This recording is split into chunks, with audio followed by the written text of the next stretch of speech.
Hey guys. Now, I did see the trailer for Transformers War for Cybertron Siege, the new Netflix anime series based on the WFC, known as it's known for short, series of Transformers. And from what I saw potentially, guys, or from what I saw specifically, I think Hasbro has another hit on their hands. I really do. From what I saw, I mean, they're dubbing this as a Netflix original anime series. But from what I saw, ladies and gentlemen, this looks good. Now, I know people had the issues with the other Transformers series that came out that ran for 10 minutes only on Micro Machinia, I think that's what the name of the channel, the streaming video service was. But I thought it was okay. I thought some things were good about it. But this one right here definitely looks like it's got potential to be another hit for Hasbro. And the reason I say that is just, you could feel, in my honest opinion, you could just feel that effort has gone into this. Now, I know some people don't like the fact that it's going to be CGI or it's going to be all dark and dramatic and moody and all that. But, guys, this is not your average Transformers anymore. Transformers, in a sense, has always been like this, even when I was a kid. It's always been this way. I mean, yeah, you've had your lighthearted moments and your lessons learned and all that. But Transformers has always been like this. It's always been this way, in some capacity. I mean, look at the freaking 1986 movie. Yeah, you had some comedic moments in there and some light-hearted, humorous moments and all that, bonding, whatever. But it was mostly a very action-oriented, if not dramatic, movie. And it really changed the game when it came to Transformers.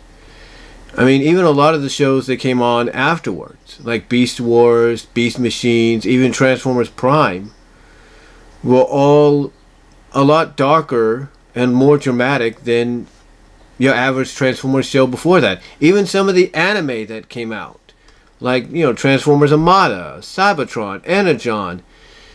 I think I don't know if it was the Cybertron one or the Energon one that had the Unicron Wars.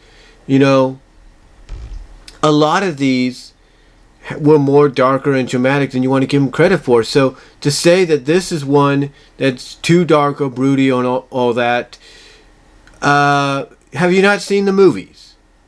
Whether you like the movies or you don't, have you not seen them?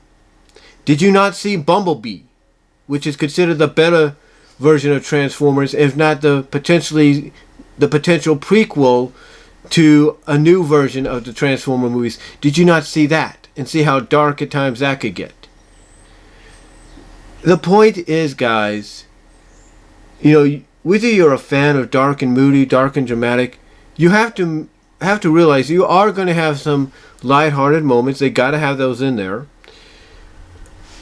And and the thing is, you have to look at it from the perspective of this potentially, as Rodimus Primal was hoping for, and many others were hoping for, this potentially could serve as a prequel to overall Generation 1.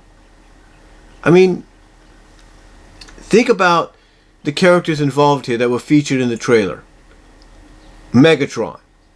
Ultra Magnus. Ultra Magnus is the first one to speak up. He's the first voice we hear. He's basically telling Prime, they need to focus on survival and not winning a war. And we see potentially what looks like Ultra Magnus under a cloak approaching Megatron at Decepticon headquarters to offer a peace treaty or something. We don't really know. And then you have, Megatron saying that, Megatron asking for the Decepticons to bring an end to this. To bring an end to this whole war and devastation. And then saying that Cybertron needs strength. His strength. And then you have Optimus Prime rolling in saying that that Cybertron needs freedom.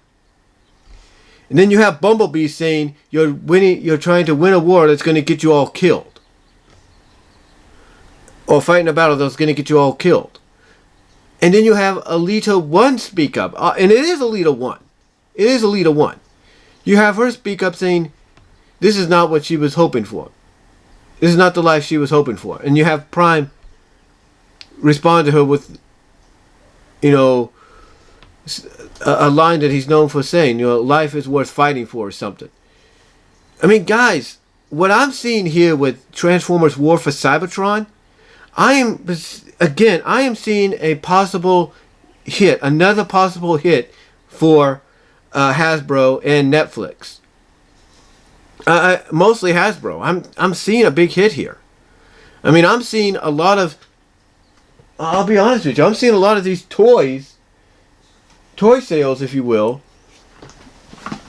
I'm seeing a lot of these. Let me see, which one do I have here that I could, what the heck, I'll just pick this one. I'm seeing a potential lot of these toys, this one being Hot Rod, Rodimus, whatever you want to call them, selling like hotcakes when the series comes out. I see a lot of these selling. Why? Because I see a hit on their hands. I see a huge hit. I see a huge hit for Netflix, for Hasbro. I see that. And I'm not just saying that because I'm a diehard Transformers fan. I've always been a Transformers fan. Since the first day, 1984, my mom plopped me in front of that big screen, that big television we had, that big brown television we had. Since that first day she plopped me there, I've been a fan since then. And that's never changed. That has never, ever, ever changed. I mean, look behind me, guys. Look behind me. What do you see here? These are poster-sized. These are basically 12 by 18, 12x18 poster-sized versions of the cover for the first issue of the Transformers My Little Pony Friendship in Disguise crossover. When I heard about this, I, like many fans, were excited because two of my favorites, two generational phenomenons that have defined a generation in two different decades are coming together. You cannot tell me that I'm not a fan of Transformers if I'm not excited for that. Because I am. And the fact is this, guys. War for Cybertron, I feel, has the potential, like I said, to be that hit. To be that next big thing for Hasbro. I really do. I think it potentially has that opportunity. Now, I know some of you are going to say, no, it doesn't. It does not have that opportunity. It does not have hit written all over it. And you know what? You have a right to your opinion. You have a right to your opinion, and you may be right. But you know what? I look at the fact that all the other shows that Netflix has helped reboot, with the help of other studios like DreamWorks and all that, whether you like some of the decisions they made with these reboots, they have become successful. Voltron is a good example. Nobody thought it would be a success despite some of its changes. Guess what? Big hit. Big hit. Revitalized interest in Voltron. And now potentially have a movie, live action wise, on the horizon. She-Ra, Princess of Power. Whether you like the new version or you don't, it has renewed interest and basically brought out longtime fans of the original to defend the original and say, this is She-Ra, not what you're giving us. But guess what? It's still being watched by many fans that prefer it. Whether it's new generation or old generation, it's still a big hit for Netflix. So they're obviously doing something right. They're obviously doing something right when it comes to a lot of these long-time properties. I mean, heck, why do you think freaking My Little Pony Friendship is Magic is still a big deal? It's because Netflix still showcases a majority of the original of Generation 4. They still showcase most of the seasons. The only exception right now is season 9, because half of that, the first half of it, season 9 / final season, is on Hulu, and who knows if the second half is going to be on there. But the point that I'm getting at, guys, the point I'm getting at is whether you agree with this idea for a War for Cybertron Siege cartoon, anime series, if you will. I say do yourself a favor, rewatch the trailer, and I say give it a chance. Because you know what? I didn't think I was going to like Friendship is Magic. But through word of mouth, reading what people have to say about it, and then seeing people my age talking positively and coming out and saying they're fans of it, that video I did back in 2012, even though it's still here on my channel, that's become null and void, because now I did a complete 360 and basically went from saying I'm not a brony to coming out last year and saying I am.